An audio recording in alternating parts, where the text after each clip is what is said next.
उज्जैन से खबर, जहां पर मुख्यमंत्री डॉक्टर मोहन यादव ने नागझरी स्थित बेस्ट लाइफस्टाइल कॉरपोरेशन कंपनी की बहनों के साथ रक्षाबंधन मनाया। इस दौरान बहनों ने मुख्यमंत्री डॉक्टर मोहन यादव को उनकी हाथ की कलाई पर राखी बांधी। इसके साथ ही मुख्यमंत्री ने बहनों को उपहार भी दिए। आपको बता दें कि उज्जैन के नागझरी में 1500 से अधिक बहनें कार्यरत हैं। बेस्ट लाइफस्टाइल कॉरपोरेशन कंपनी की ओर से सभी उत्पाद अमेरिका को निर्यात किए जाते हैं।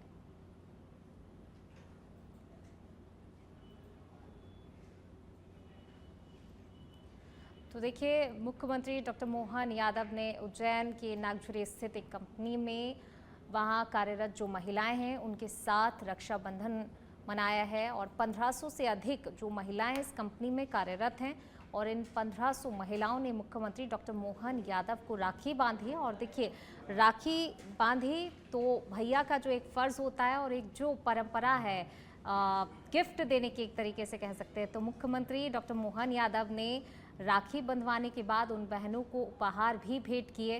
देखिए, बड़ी संख्या में यहाँ पर महिलाएं जो हैं कार्यरत हैं और बड़ी ही धूमधाम के साथ इस कंपनी में सभी ने रक्षाबंधन मनाया। बड़ी धूमधाम के साथ ये रक्षाबंधन का पर्व जो है यहाँ पर मनाया गया। मुख्यमंत्री डॉक्टर मोहन यादव जो हैं बहनों से राखी बंधवाने के लिए पहुंचे थे और देखिए बड़ी धूमधाम के साथ किस तरीके से रक्षाबंधन मनाया। और देखिए, इसके बाद जो परंपरा, जिस तरीके से राखी बंधवाने के बाद एक भाई अपनी बहन को गिफ्ट देता है, उपहार देता है, तो मुख्यमंत्री डॉक्टर मोहन यादव ने भी राखी बंधवाने के बाद बहनों को उपहार भेंट किए।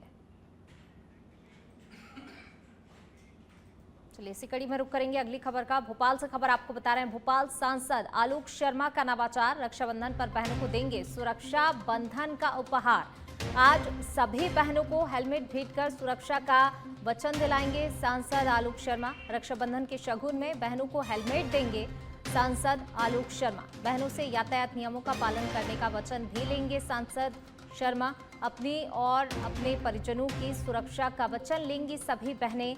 रक्षाबंधन पर भाइयों से भी बिना हेलमेट के वाहन नहीं चलाने की अपील करेंगे। मीडिया कर्मियों को भी सुरक्षा के तौर पर हेलमेट वितरित किए जाएंगे। देखिए, आलोक शर्मा जो हैं यहाँ पर रक्षाबंधन के त्यौहार को लेकर जो है सेलिब्रेशन जो किया जा रहा है, रक्षाबंधन पर राखी बंधवाएंगे, लेकिन वहीं दूसरी ओर जो है सुरक्षा का वचन भी यहाँ पर लिया जाएगा और हेलमेट वितरित किए जाएंगे, जो कि बहनों को तो किए ही जाएंगे, लेकिन जो मीडिया कर्मी हैं उन्हें भी सुरक्षा के लिहाज से एहतियात के तौर पर ये और एक संदेश भी यहाँ पर देने की कोशिश की गई है। हेलमेट वितरण अगर किया जाता है तो किस तरीके से एक संदेश दिया जा रहा है। लगातार जिस तरीके की घटनाएं सामने आ रही हैं, लोग लापरवाही करते हैं, यातायात नियमों का पालन नहीं करते, तो वो भी एक संदेश दिया जाएगा कि यातायात नियमों का पालन सभी को करना जरूरी भी है।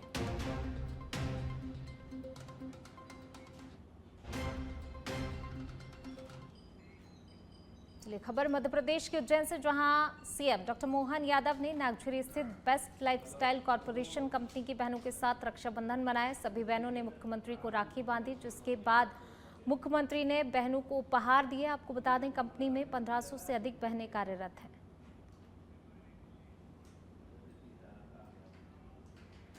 उज्जैन से खबर, मुख्यमंत्री डॉक्टर मोहन यादव से फेमिना मिस इंडिया निकिता पोरवाल ने मुलाकात की है।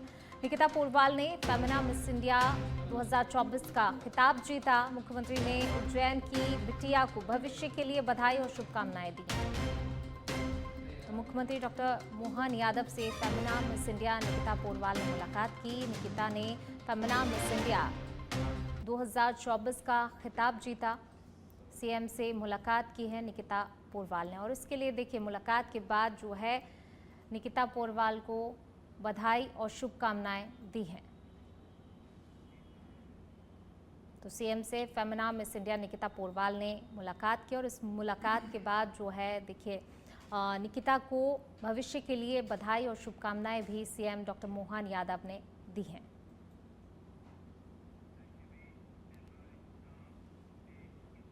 और अब खबर भोपाल से है, जहां पर मालेगांव बम ब्लास्ट मामले में बरी हुई भोपाल की पूर्व सांसद प्रज्ञा सिंह ठाकुर आज भोपाल पहुंची। उनके समर्थकों ने जोरदार आतिशबाजी के साथ ढोल बजाकर अपनी खुशी का इजहार किया। इस मौके पर उनके बंगले पर भव्य स्वागत भी किया गया, जिसमें बड़ी संख्या में समर्थक शामिल रहे। मीडिया से बातचीत में साध्वी प्रज्ञा ठाकुर ने कहा कि मुझे मालेगांव ब्लास्ट मामले में फंसाया गया था और जांच के समय मुझे प्रताड़ित भी किया गया। उन्होंने कहा कि मुझे पुरुषों द्वारा प्रताड़ित किया गया, मुझे कई बड़े नाम लेने के लिए टॉर्चर भी किया गया था, पर मैंने झूठ नहीं बोला। पूर्व सांसद ने इसे कांग्रेस का षड्यंत्र बताया और कहा कि कांग्रेस ने मुस्लिम समुदाय को साधने के लिए हिंदू आतंकवाद जैसा शब्द गढ़ा था। तो साध्वी प्रज्ञा सिंह ठाकुर भोपाल पहुंचे, जहां भारी संख्या में उनके समर्थक मौजूद रहे और देखिए भव्य और जोरदार स्वागत उनके समर्थकों के द्वारा किया गया। और इस दौरान जो है बिना नाम लिए ही कई लोगों को लेकर उन्होंने जिक्र भी किया कि उन्हें कई बड़े लोगों का नाम लेने के लिए टॉर्चर किया गया, कई तरीके से प्रताड़ित किया गया, यातनाएं उन्होंने किस तरीके से झेली, उन तमाम चीज़ों का जिक्र किया। एक तरफ जहां जो है जब उनके समर्थक पहुंचे उनका ज़ोरदार स्वागत किया, लेकिन वहीं दूसरी ओर बिना नाम लिए उन्होंने ज़ोरदार निशाना भी साधा। एक तरीके से दिग्विजय सिंह को भी आड़े हाथों उन्होंने लेने की कोशिश की। तो साध्वी प्रज्ञा सिंह ठाकुर पहुंची थी भोपाल और कई चीजों का जिक्र करती वो नजर आई।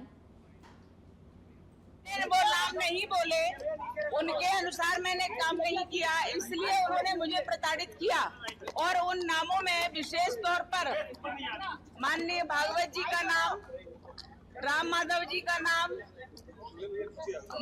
हमारे माननीय मोदी जी का नाम, योगी जी का नाम, माननीय इंद्रेश जी का नाम और तमाम वो नेता जो बड़े बड़े नेता हैं उन लोगों के नाम लेने के लिए कहा कि उन्होंने कहा और हमने ऐसा किया, ये बोलो।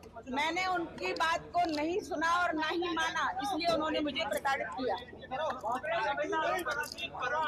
परमवीर को लेके क्या कहेंगे? परमवीर ने आपको 20 से 25 दिन प्रताड़ित किया और वही नोटिस में एटीएस का चीफ था जो परेशान कर रहा था। मैंने बार बार ये कहा है, बहुत ही निकृष्ट, बहुत ही अदम व्यक्ति है परमवीर सिंह, क्योंकि उसने हर सीमा पार की है, हर कानून को तोड़ा है और कानून से बाहर जाकर के उसने मुझे।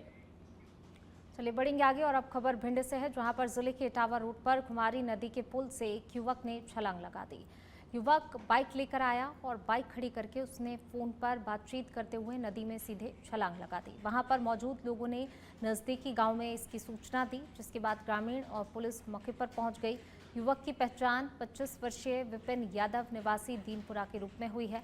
घटना के बाद कुमारी नदी कनपुरा पुल पर लोगों की भारी भीड़ जमा हो गई। वहीं घटना को लेकर एनडीआरएफ की टीम 2 दिनों से लगातार युवक की तलाश में लगी हुई है। एनडीआरएफ भिंड से और मेरे अधिकारी पीसी ब्रजमोहन सिंह नरवरिया द्वारा मुझे बताया गया कि आपको वहाँ भूप थाना अंतर्गत कोई लड़का पुल से नीचे कूद गया है, वहाँ पे जाना है। कल मैं यहाँ शाम को आ गया था और इस दौरान सुबह मैंने रेस्क्यू चालू किया और अभी तक कोई सफलता हाथ नहीं लगी है और आगे भी रेस्क्यू जारी रहेगा। कब कूदा था? ये कल मुझे जानकारी हुई दोपहर में, तो उस समय मैं भरौली गांव में पानी भरा हुआ था, लोगों को निकाल रहा था। कितने घंटे का यहाँ आपने रेस्क्यू कर लिया अभी तक? यहाँ पे मैं सुबह आ गया था 7 बजे। और चलिए बढ़ेंगे आगे। पन्ना जिले में आधार कार्ड जी का जंजाल बन चुका है। जी हाँ, दरअसल सरकार का साफ नियम है कि कोई भी बच्चा अगर जिसके पास आधार कार्ड, समग्र आईडी या फिर राशन कार्ड नहीं है तो वह भी शिक्षा के अधिकार से वंचित नहीं रहेगा। ये शिक्षा विभाग की नैतिक जिम्मेदारी होगी कि उनका आधार कार्ड वे स्वयं बनवाएं। लेकिन पन्ना जिले की इस पंचायत में सरपंच, सचिव, रोजगार सहायक, पटवारी, बीएलओ की बड़ी लापरवाही सामने आई है। इस गांव के 40 से अधिक बच्चे ऐसे हैं जो शिक्षा के अधिकार से वंचित हो गए हैं। इस पंचायत में जब हमने पता किया तो पता चला कि ये पंचायत आदिवासी बहुल पंचायत है। करीब 205 लोगों के आधार कार्ड यहाँ पर नहीं बने हैं और इसी कारण ऐसे 40 छात्र इन परिवारों के हैं जिनके बच्चे एडमिशन नहीं ले पा रहे हैं। लोग कहते हैं कि पिछले कई सालों से चक्कर काट रहे हैं। अधिकारी सिर्फ आश्वासन पर आश्वासन देते हैं, लेकिन काम कुछ भी नहीं होता है। तो पन्ना ज़िले में आधार कार्ड जो है जी का जंजाल बन चुका है। यहाँ पर 205 ऐसे बच्चे हैं जिनके आधार कार्ड नहीं बने हैं और इसी को लेकर कहीं ना कहीं देखिए ये लोग परेशान हो रहे हैं और अब जो है इनकी परेशानी और ज़्यादा बढ़ती हुई दिखाई दे रही है। आधार कार्ड ना होने से शिक्षा से ये बच्चे वंचित हो रहे हैं। 205 लोगों के पास आधार कार्ड नहीं है और कई बच्चे भी ऐसे जिनके पास आधार कार्ड नहीं है और जिसके चलते ये बच्चे जो हैं शिक्षा का जो इनका मौलिक अधिकार है उससे कहीं ना कहीं ये बच्चे वंचित हो रहे हैं आधार कार्ड के ना होने से। ग्राम पंचायत मकरी कुठार का ये मामला है पन्ना ज़िले के, जहां पर ये समस्या जो है अब इन लोगों के जी का जंजाल बन चुकी है। सर इनके पास न आधार कार्ड है, न जन्म प्रमाण पत्र, न समग्र आईडी। इस कारण से हम लोग नाम नहीं लिख पा रहे हैं। बहुत बार अभिभावकों से किया है, प्रेरित किया है, तब भी नहीं बनवा पा रहे हैं सर। तो क्या गांव में कैंप पे नहीं लग पाया क्या? नहीं सर, कोई कैंप नहीं लगा। तो ये बच्चे पढ़ नहीं पा रहे? जी, क्या पढ़ नहीं पाते हैं, नाम नहीं लिख पाते। तो कभी अधिकारियों को बताया इस बार में ऊपर आपने? जी सर, 1-2 बार दिया है सर, तो नहीं वो हो पाया है। तो ये शिक्षा के अधिकार से वंचित हो रहे बच्चे? जी क्या? जी। तो इन लोग को तो बड़ी परेशानी जाएगी, पढ़ नहीं पा रहे बच्चे। जी सर, बहुत अभिभावकों से बार बार कहते भी हैं कि जन्म प्रमाण पत्र पहले बनाओ, फिर आईडी बनेगी, आधार कार्ड फिर आईडी बनेगी सर। तो ये नहीं चाहते हैं सर अभिभावक लोग। ऐसे कितने बच्चे हैं आपके? 5 बच्चे हैं सर। क्योंकि आधार कार्ड नहीं है उनका, गरीब आदमी भी बनवा ही नहीं पा रहा है आधार कार्ड। जाते हैं कहीं जन्म प्रमाण पत्र बनाओ, कहो निपुर करो, इस करो, तो जाते हैं गरीब आदमी तो जन्म प्रमाण पत्र में महीना लगता है सर, इसमें परेशानी मिलती है उनको। तो स्कूल गए एडमिशन कराने? गए हैं, तब बिना आधार कार्ड बिना कहाँ हो रहा सर। क्या कहते? कहते कि आधार कार्ड ले आइए, फिर इसके बाद एडमिशन होगा। कौन स्कूल में ऐसा कहते? ये अब यहाँ पे अभी गांव पे कहते हैं कि गांव की सर कहते हैं मतलब। अच्छा, ऐसे कितने घर होंगे जिनके बच्चों के आधार कार्ड? कम से कम नहीं हो तो 40% होंगे। अच्छा, हाँ। तो बच्चे स्कूल नहीं जा पा रहे? नहीं जा पा रहे। क्या करते दिन भर? अब क्या करते हैं, बस ये खेलते कूदते हैं, बस हो गया। क्या करते हैं, बस हम धान लगाने जाते हैं, कहीं ये करते हैं। तो कभी अधिकारी वर्ग लोग नहीं आए यहाँ? नहीं आए अभी। स्कूल क्यों नहीं भेज रही हैं आप? सर उसकी आधार कार्ड नहीं है। हैं? आधार कार्ड नहीं है। तो स्कूल नहीं गए आप लोग को? नहीं गए। आधार कार्ड जाते हैं तो भगा देते हैं क्या कहते? कि आधार कार्ड बनवाओ, जब ना भरेगा। तो कितने साल का है आपका बच्चा? ये हो गया 10-12 साल का तो हो ही गया। ऐसे कितने बच्चे हैं आपके? हमारे 2 बच्चे हैं, 1 बच्ची है। तो किसी का आधार कार्ड नहीं बना? बच्ची भरे के हैं, जो बच्चन की नहीं है, 2 ठन की। कृपया हम शिक्षा के अधिकार से किसी भी बच्चे को वंचित नहीं कर रहे हैं। उनके अगर डॉक्यूमेंट्स नहीं भी बने हैं, जन्म प्रमाण पत्र से लेकर आधार से समग्र आईडी, तो अभी हमने उन्हें बिना समग्र आईडी के भी अपने पोर्टल पर मैप करना और शिक्षा की मुख्य धारा में जोड़ना प्रारंभ कर दिया है। और उसको हम जल्दी ही, कोई भी बच्चा नहीं बचेगा, इसके लिए घर घर सर्वे भी करवा रहे हैं, तो उसमें कवर हो जाएगा। और इसके बाद उनके डॉक्यूमेंट्स बनाने के लिए अभी एक अभियान हम आदिवासी ग्रामों में अभी हमने कैंप लगाए थे कि उनके सभी डॉक्यूमेंट्स तैयार किए जाएं। सभी विभागों के कर्मचारियों को वहाँ इकट्ठा किया था माननीय कलेक्टर सर ने, और कलेक्टर सर प्रत्येक ग्राम पंचायत स्तर पर फिर कैंप लगाने जा रहे हैं, तो उसमें हम उनके। चलिए बढ़ेंगे आगे। मध्य प्रदेश में बागेश्वर धाम समिति ग्राम के सरपंच और ग्राम रक्षा समिति सदस्यों ने एसपी ऑफिस पहुंचकर बागेश्वर धाम में हो रही अनैतिक गतिविधियों के संबंध में जानकारी दी। इसके साथ ही संदिग्ध लोगों की चेकिंग के लिए एक आवेदन भी दिया, जिसके चलते पुलिस टीम ने धाम समिति सदस्यों के साथ संचालित होटल, होम स्टे और गेस्ट हाउस में यात्री रजिस्टर, आवश्यक दस्तावेज और सीसीटीवी कैमरों की जांच की। इसके साथ ही संचालकों को दस्तावेजों का सत्यापन करने, वाहनों में सवारियों की संख्या सीमित रखने की चेतावनी भी दी। तो वहीं दुकानदारों से शुद्ध और स्वच्छ मिठाइयां देने की अपील की गई और जांच के दौरान किसी भी प्रकार की कमी पाए जाने पर उचित कार्रवाई करने के निर्देश भी दिए।